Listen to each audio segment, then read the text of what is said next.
Just thought I'd record a quick video using my garden as an example of why you should be collecting rainwater. We're in the middle of a bit of a stormy wet season at the moment here in the UK. I'm on the south coast and we've got some heavy storms coming in tonight. All my water butts and buckets are currently full from the rain that we have had, and I just want to run you through around my garden how I collect it, why I collect it, the benefits of it as opposed to using tap water, how it will save you money, how it's better for the environment. Yeah, and just a quick run through for anybody that's not really thought about using a water butt before and why you should perhaps get some installed. So just going to start here around the rear side of my property from the conservatory, and as you can see I've got the first water butt teed off the rainwater pipe there, and I've got 3 linked together.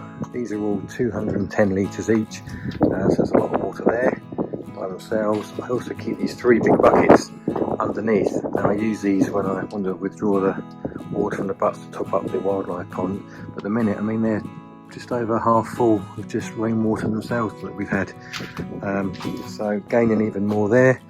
And also I've got this plastic bin thing. I've kept the lid off that for a couple of nights and that's filled out. It's about 3/4 full. So just in this rear section here you can see I've managed to collect a hell of a lot of water. Just walking around now to my wildlife pond, which has been here about a year and a half now. A couple of weeks ago I gave it a bit of a cutback. It hadn't been cut for a year and a half, trimmed everything down, did a bit of reseeding, as you can see, some wetland mix going on over there. But yeah, you can see this is all nice and high with all the rain that we've had. Like I say, I use the water from the butts around the corner there, keep this topped up. I've got frogs in here, I've got nymphs in here, we've got birds coming in to bath and drink in here, got dragonflies, damselflies, butterflies and bees around it in the summer. So this is, like I've said before, probably the most important thing you can do for wildlife in your garden is have a wildlife pond. And also it gives somewhere for the rain runoff to go as well.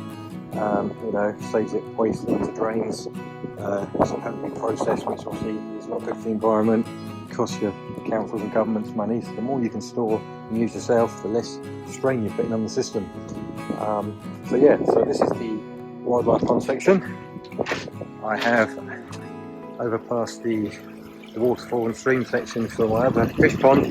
I've got a water butt over there, which a couple of years ago I run some guttering around the shed and that collects. And again, that's about another 210 litres. Again, that's full up.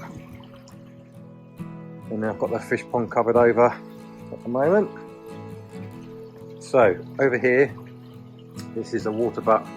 Looks like an old whiskey barrel, teed in the garage.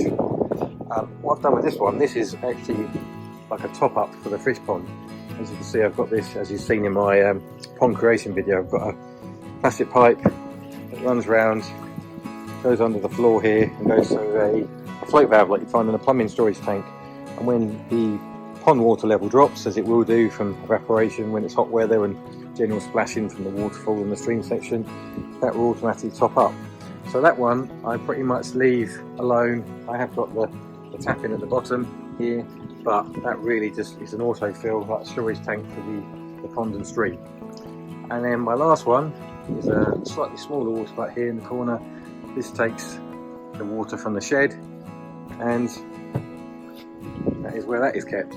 So yeah, it's 1, 2, 3, 6 water butts, a few large buckets, the big large bin around the corner, and it makes such a difference, you know, when you want to water your plants, top your ponds up, to have that natural resource available. And like I say, it's not putting any extra strain on the environment. If you're on a water meter, it's saving you money, and it's just generally a lot better water for your garden and your wildlife that's going to be coming out of your tap. So I hope this might have been a little bit of an eye-opener for anybody who hasn't got a water butt or is considering or even adding to one you've got. I don't think you can have too many. You can sort of hide them around the side of the back of your house like I've done, or make a feature of them like with the whiskey barrel one, which sort of ties in with the theme I've got with the planter beds there.